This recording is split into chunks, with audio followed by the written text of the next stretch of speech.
శంకు పూలు, వీటితో పాటు చమేలి, సెంటు జాజులు డైలీ ఒక 10 అలా వస్తున్నాయి. నెక్స్ట్ ఇయర్ ఫుల్ వస్తాయేమో ఫ్రెండ్స్. మొగ్గ అయితే ఉంది, బాగా ఉంది మొగ్గ చూడండి.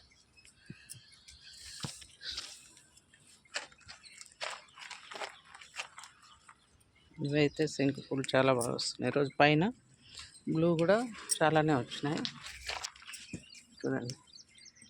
వైట్ ఎంత బాగా వస్తున్నాయో.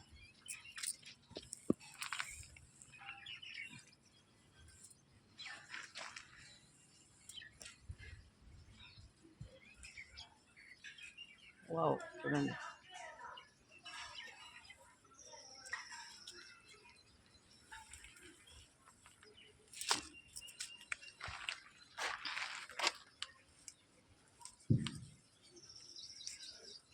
ఇవి ఒక్కటే కోసేస్తే సరిపోతాయి.